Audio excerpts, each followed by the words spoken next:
করার বসিরহাটে ডাকাতি সন্দেহে গ্রেপ্তার দুই। আপনাদেরকে আরো একবার জানিয়ে রাখে, ডাকাতি সন্দেহে গ্রেপ্তার দুই। উত্তর 24 পরগনা বসিরহাটের এই ঘটনা। ধৃতদের নাম নূর ইসলাম মোল্লা ও কালী মোল্লা মল্লিক। হাড়োয়া থানার পুলিশ তাদেরকে গ্রেপ্তার করে।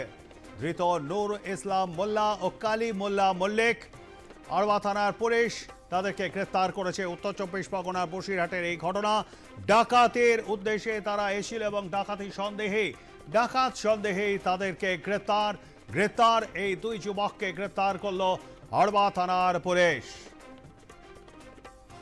আমাদের সঙ্গে রয়েছেন আমাদের প্রতিনিধি শ্যাম বিশ্বাস। শ্যাম, ডাকাত সন্দেহে গ্রেপ্তার করেছে ধৃতদের এই পুলিশ, ঠিক কি জানা যাচ্ছে? দেখো, এখনো পর্যন্ত দুজনকে গ্রেপ্তার করা হয়েছে, কিন্তু এদের গতিবিধি কি ছিল সেটা কিন্তু জানার চেষ্টা করছে পুলিশ।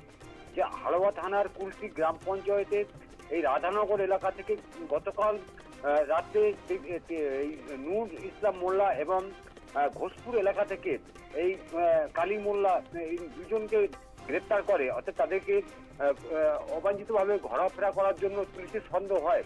তারপর পুলিশ তাদেরকে জিজ্ঞাসাবাদ করে তারা কথার অসঙ্গতি পাওয়ার পর তাদেরকে আটক করে নিয়ে আসে থানায় এসে জিজ্ঞাসাবাদ করার পর জানতে পারে তারা ডাকাতি করার উদ্দেশ্য ওই এলাকায় জড়ো হয়েছিল এবং এদের সঙ্গে আরো কারা কারা রয়েছে সেই সব জানার জন্য পুলিশ আজকে তাদের বসিরহাট মহকুমা আদালতে পেশ করেছে এবং পুলিশ হেফাজতে নেওয়ার আবেদন জানিয়েছে আদালতের কাছে। পুলিশ হেফাজতে নেওয়ার পর তাদেরকে জিজ্ঞাসাবাদ করবে এবং জেরা করে যে এই ডাকাত দলের পেছনে বড় কার মাথা আছে। এবং তুমি জানো যে হাড়োয়া, মিনাখা এবং পাশে যেসব গ্রামগুলি রয়েছে সেই সব এলাকাগুলো কিন্তু জলকর এলাকা, অর্থাৎ মাছের ব্যবসায় রমরমা চলে।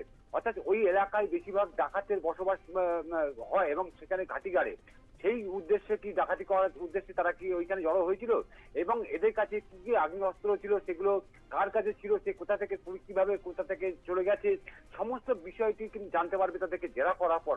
অর্থাৎ পুলিশ হেফাজতে নেওয়ার পরে পরিষ্কার জানতে পারবে যে এই ডাকাত দলের মূল পান্ডা কারা এবং এর উদ্দেশ্য কি ছিল এবং এরা কোন কোন জায়গায় আগে এই ধরনের ঘটনা ঘটিয়েছে। পুরো বিষয়টি কিন্তু একেবারে জানা যাবে বলে পুলিশ সূত্রে সেটা জানা যাচ্ছে।